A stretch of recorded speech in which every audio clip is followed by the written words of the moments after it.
আমাদের আজকের কর্মসূচির চারটি দাবির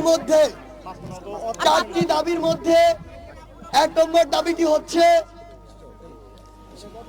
ফ্যাসিবাদী কাঠামোকে ব্যবহার করে যেসব হত্যাকাণ্ড ঘটানো হয়েছে সেগুলোর দ্রুত বিচার নিশ্চিত করতে বিশেষ ট্রাইব্যুনাল গঠন করতে হবে।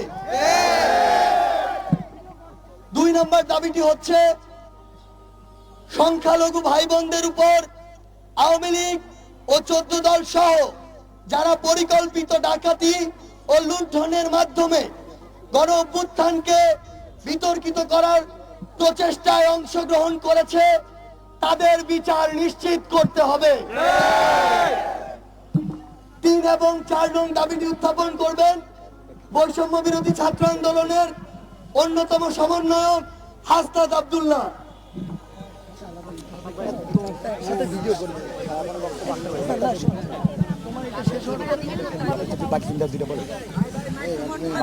প্রিয় সহযোদ্ধা, আজকে আমাদের রেজিস্ট্যান্স উইক শুরু হয়েছে এবং রেজিস্ট্যান্স উইকের আমাদের যে 4টা দফা দাবি, এর মধ্যে 3 নম্বর দাবিটি হচ্ছে প্রশাসন ও বিচার বিভাগে যারা ছাত্র জনতার অভ্যুত্থানে হামলা, মামলা এবং হত্যাকাণ্ডকে বৈধতা দিয়েছে এবং ফ্যাসিবাদ বারংবার কায়েম করার চেষ্টা করেছে তাদের দ্রুততম সময়ে অপসারণ ও বিচার নিশ্চিত করতে হবে। আমরা কিন্তু এখানে প্রশাসন এবং বিচার বিভাগকে ইনক্লুড করেছি। অর্থাৎ প্রশাসনের যে কোনো পর্যায়ে সেই ইনক্লুসিভের জায়গা থেকে আগের ফ্যাসিস্ট সরকারের যে নেতৃত্ব ছিল, যেসব ফ্যাসিস্ট ছিল, যেসব আমলা ছিল, তাদেরকে পদত্যাগের মধ্য দিয়ে, পদচ্যুতের মধ্য দিয়ে আমরা সেটি দৃশ্যমান পদক্ষেপ দেখতে চাই। আমাদের 4 নম্বর যে দাবিটি হচ্ছে সেটি হচ্ছে প্রশাসন বিভাগে যারা এতদিন বৈষম্যের শিকার হয়েছে তাদের জন্য, সবার জন্য ন্যায্যতার ভিত্তিতে সমান সুযোগ সুবিধা নিশ্চিত করতে হবে। আপনারা জানেন আগের যে প্রশাসনটা সেটা ছিল হাসিনার তোষামোদী প্রশাসন। এই প্রশাসনে যত ধরনের সরকারের সংস্থা রয়েছে সবগুলোকে অকেজু করে দিয়ে শুধুমাত্র গণভবন থেকে বাংলাদেশ চালু করা হতো। পতিতালয় থেকে সচিবালয় সবকিছুর সিদ্ধান্ত নেওয়া হতো গণভবন থেকে।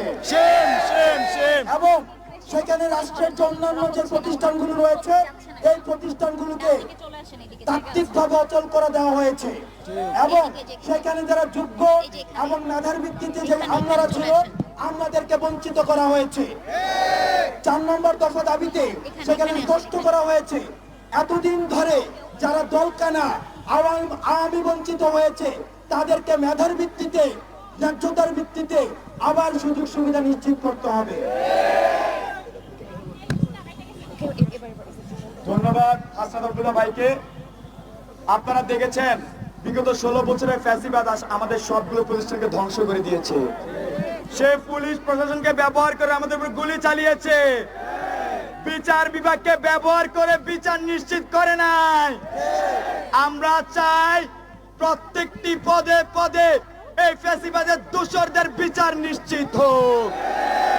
আমরা আজকে শহীদ মিনার থেকে ঘোষণা দিতে চাই যতদিন তাদেরকে বিচারত আনা না হবে ততদিন ছাত্র জনতা লাশ রাজপথে লড়াই চালিয়ে যাবে। প্রিয় সহযোদ্ধারা, আপনারা আরেকটি বিষয় মনে রাখবেন, আপনারা দেখেছেন এই বৈষম্য বিরোধী ছাত্র আন্দোলনে আমাদেরকে ফ্যাসিবাদের দোসররা কিভাবে গুলি করেছে, আওয়ামী লীগ, ছাত্রলীগ, যুবলীগ আমাদের উপর কিভাবে অত্যাচার করেছে।